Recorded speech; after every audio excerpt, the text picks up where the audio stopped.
आज हम बीएनएस के बारे में पढ़ने चल रहे हैं। यह है बीएनएस का अध्याय 1। जैसे कि मैंने बताया है कि बीएनएस में 20 अध्याय हैं और 358 धाराएं हैं। यह अध्याय 1 है और धारा 1 के बारे में आज हम चर्चा करने चल रहे हैं। धारा 1, बीएनएस की धारा 1 क्या कहती है? संक्षिप्त नाम कि बीएनएस भारतीय न्याय संहिता का संक्षिप्त नाम क्या होगा।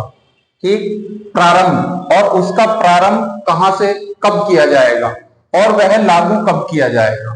ठीक, तो यह लागू कब किया गया? यह लागू किया गया है 25 दिसंबर 2023 को। राष्ट्रपति द्रौपदी मुर्मू जी ने इस पर हस्ताक्षर किए हैं और यह लागू हुआ है 1 जुलाई 2024 को। कब लागू हुआ है? 1 जुलाई 2024 से यह लागू है। और यह कहता है धारा 1 खंड 2 कि यह कब से लागू होगा और हस्ताक्षर कब किए गए द्रौपदी मुर्मू जी द्वारा?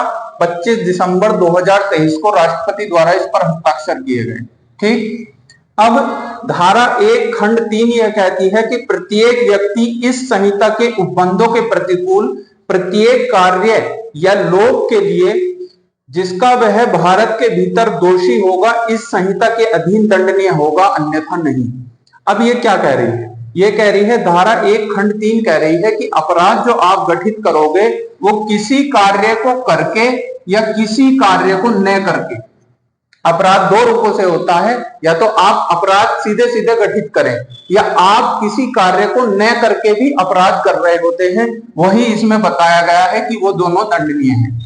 अब धारा 1 खंड 4 कहती है भारत से परे किसी अपराध के लिए जो कोई व्यक्ति भारत में तत्समय प्रवृत्त किसी विधि के अनुसार विचारण का पात्र हो, भारत से परे किए गए किसी कार्य के लिए उसे इस संहिता के उपबंधों के अनुसार ऐसा बरता जाए मानो वह कार्य भारत के भीतर ही किया गया हो। अब आप ये खंड 4 ये कह रहा है कि आप अगर भारत के बाहर कोई अपराध करते हैं और उसी समय भारत में वह अपराध करते हैं और दोनों में दंड समान है तो वह भारत के भीतर ही किया गया था, ऐसा माना जाएगा। धारा 5 का ए पॉइंट कहता है भारत से बाहर और परे किसी स्थान में भारत के किसी नागरिक द्वारा। अब कोई भारत का नागरिक भारत के बाहर जाकर के अगर कोई कार्य करता है, कोई अपराध करता है तो वह भी अपराध के रूप में माना जाएगा। भारत में रजिस्ट्रीकृत किसी पोत या विमान, भारत में रजिस्टर्ड कोई विमान है या कोई पोत है, अगर उस पर कोई अपराध किया जाता है, मान लीजिए भारत में रजिस्टर्ड है कोई पोत और वो विदेश चला गया, अगर उस पर कोई अपराध किया जाता है तो वह कार्य कहीं भी हो, किसी भी व्यक्ति द्वारा हो तो वह अपराध माना जाएगा। धारा 5 यह कहती है। हम देखने चल रहे हैं धारा 1 का स्पष्टीकरण कि इसके बारे में क्या क्या स्पष्टीकरण निकल के आया। इस धारा में अपराध शब्द के अंतर्गत भारत से बाहर किया गया ऐसा प्रत्येक कार्य आता है जो यदि भारत में किया गया होता तो इस संहिता के अधीन दंडनीय होता। यानी कि ये स्पष्टीकरण है इस पूरी धारा का।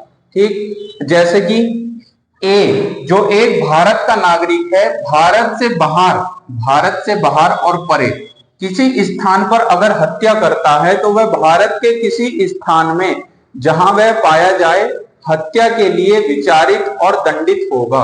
यानी कि ए ने भारत के बाहर अगर कोई अपराध किया है और वो भारत में किसी स्थान पर पाया जाता है तो वह क्या होगा? दंडित होगा। यह कहती है धारा 1 का स्पष्टीकरण। धन्यवाद।